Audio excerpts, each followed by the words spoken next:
Hi there, this is Charlie Destries and welcome again to my biotech channel. Let's talk about capital equipment and let's talk about reagent sales, the differences and the similarities. So I've been around this particular topic for about 30 years. Capital equipment sales, wow, what a great area. It's interesting. It's very, very different from reagent sales. The similarities are basically you're selling something to a scientist who is interested in solving a problem. But capital equipment takes a lot longer to really get going. If you're in a virgin territory or a new product and you need to find the marketplace, you do your marketing, you generate the leads, you meet the people at the trade show, all that jazz.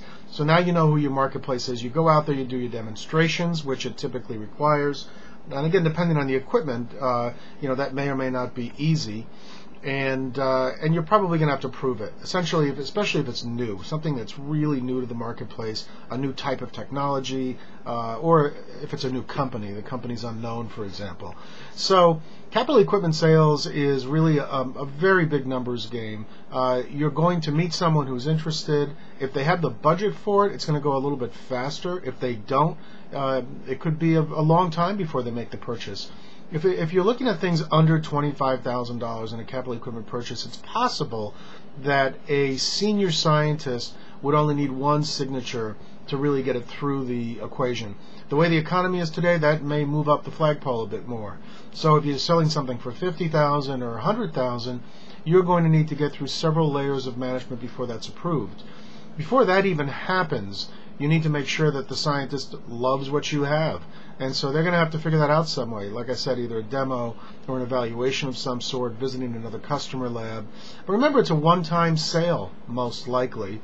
And you're not going to be selling one every month, chances are, at the same place or to the same person. So whatever you do, you have to make sure that this customer is going to be real happy with it. So you have to qualify the customer as the customer is qualifying you. And if it seems to fit the bill, then you have to be sure you don't waste a lot of resources. There's only a certain amount of margin in capital equipment, and you're not going to recoup it every month for months and months and months because there's no reagent stream necessarily. So straight capital sale, numbers game, it's going to take some time, especially if it's not budgeted, and you don't want to waste a lot of resource on it. Let's look at the second scenario, capital equipment with a reagent stream. Well, great.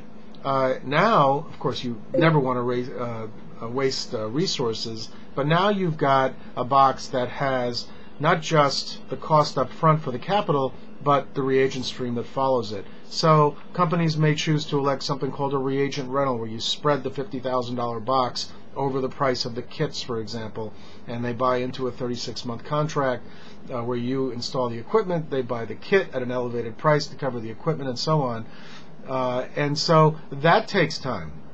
Because really, if you're talking about capital plus reagent, it's a bit more complicated. Now they have to make sure not only the capital, the instrument works and so forth, but whatever it is that they're buying, whether it's a diagnostic kit or something like that, really fits the bill for them because they're going into a contract. Remember, if they're just buying a piece of equipment and it doesn't work in 3 months, they put it in the closet. And that happens a lot, unfortunately, in our marketplace.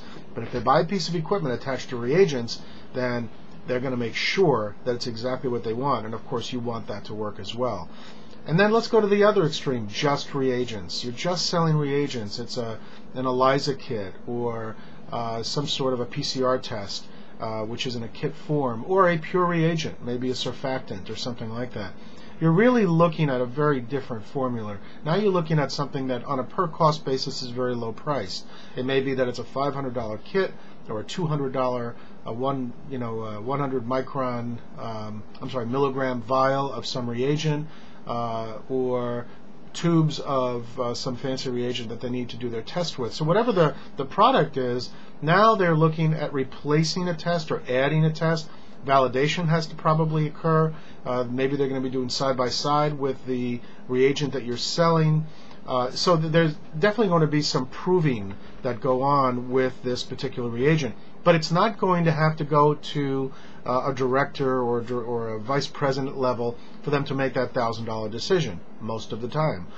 They will probably take the chance, buy the product, maybe buy a few $1,000s worth and try it. And if it really works out, they're going to really like it, and they're going to use a lot of it per month. At that point, then, you're going to probably put together some sort of a blanket order, some sort of an agreement that says if they buy X volume every month, then they can expect to have a certain level of a discount, maybe a 10% discount. So the differences are large between capital equipment and reagent. It takes a special person to do both well, and they're out there, but it does take somebody with some pretty good skills. And it's like shifting gears. It's like driving an 18-wheeler versus a sports car. And so, you can do both really well. You're both going to get to the destination, but there's differences between the two. The last part, it really is the mindset between reagent selling and capital equipment selling. Capital equipment selling, it's ones and zeros, right? You're going to get a big order. Maybe it's a $100,000 order that month. And capital equipment, you need a lot of orders. In reagent, you need a lot of orders to really cover the bet. So you have to be really good at those details and making sure that the customer's happy, they order more reagents, they have enough in inventory, they can consider blanket orders. So big differences in the two. Similarities are you're going to solve a problem, keep the customer happy, and that's basically it. So wanted to let you know my thoughts on capital equipment, reagent selling, and there are more things to talk about here. For example, if you're selling to the research market versus the clinical diagnostics market, you have to also worry about things like the FDA and certain regulations and approvals and so forth, and validation steps that may take a lot longer. Some nuances out there, but generally speaking, those are the differences. I hope this has helped. Give me a call if you have any questions, and have a good time out there in biotech land.